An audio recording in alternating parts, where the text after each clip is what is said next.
కుర్చీలోంచి లాగి కొడతాం, దొరికిన వారిని అడ్డంగా నరుకుతాం. 2019లో రాక అధికారం వచ్చింది, కానీ వినియోగించుకున్నారా అంటే రక్త చరిత్ర రాశారు. అడుగడుగునా రాక్షస పాలన చేశారు. ప్రజలు గత 40 నుండి 50 ఏళ్ల చరిత్రలో ఎన్నడూ పడని ఇబ్బందులు పెట్టారు. మనం ప్రజాస్వామ్యంలో ఉన్నామన్న మాట మరిచి ప్రవర్తించారు. కట్ చేస్తే అధికారం ఇచ్చి అందలమెక్కించిన ప్రజలే పాతాళానికి సారు. కోసి కారం పెట్టి మరీ ఉప్పు పాతరేశారు. అధికారం పోయింది, పనిలో పనిగా ప్రతిపక్ష హోదా కూడా రాలేదు. ఈ క్రమంలో ప్రజల కోసం నిత్యం పోరాటం చేయాల్సిన వైసీపీ పార్టీ తమ పురిటి వాసన పోగొట్టుకోవడం లేదు. నాయకులు ఏం మాట్లాడుతున్నారు, ఎందుకు మాట్లాడుతున్నారో అర్థం కాదు. కానీ నోటికి అడ్డు అదుపు లేకుండా ఇష్టం వచ్చినట్లు పేట్రేగిపోతున్నారు. అధికార పక్షమే కాదు, అధికారంలో పోయినా ప్రతిపక్ష హోదా రాకపోయినా మాజీలుగా ఉన్నా కూడా కాస్త జ్ఞానంతో మాట్లాడాలి అన్నది వైసీపీ ఇప్పటికీ నేర్చుకోవాల్సిన పాఠమే.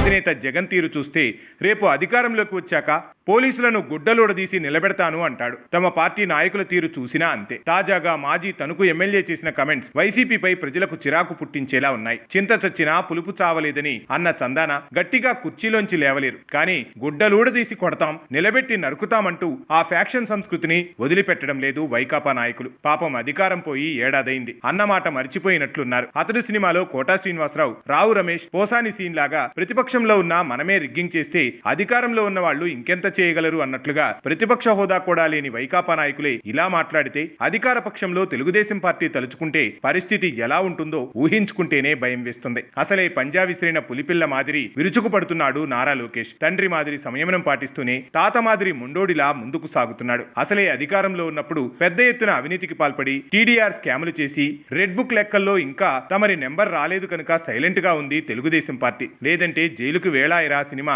మంచి మాస్టర్ ప్రింట్ వేసి మరీ చూపించడం ఖాయం. అదీ కాక కనీసం ఎమ్మెల్యే స్థానం కూడా లేనివాడు నోటికి అడ్డులేనట్టుగా మాట్లాడుతుంటే వీరసింహారెడ్డి గెస్ట్ హౌస్ సీన్ గుర్తుకొస్తుంది. మేము తలుచుకుంటే నువ్వు ఉండవంటూ విలన్ ఎగరగా తలుచుకో అంటూ మూతి మీద మలిచిన ప్రతిబొత్సు మీసం కాదురా బచ్చా అంటూ బాలయ్య స్ట్రాంగ్ వార్నింగ్ ఇస్తాడు. సేమ్ టు సేమ్ వైసీపీ తీరు అలానే అనిపిస్తుంది. మరి ఆ పిల్ల బచ్చాల హడావిడికి తెలుగుదేశం పార్టీ కళ్ళెం వేస్తుందా, లేక మురిగేవి మురుగుతూనే ఉంటాయా అని పట్టించుకోకుండా అభివృద్ధి లెక్కలు రాసుకుంటూ వాటి ఫలాలను ఇంతకు పదింతలు చేసుకుంటూ తమ దారిలో తాము వెళ్లిపోతుందో చూడాలి.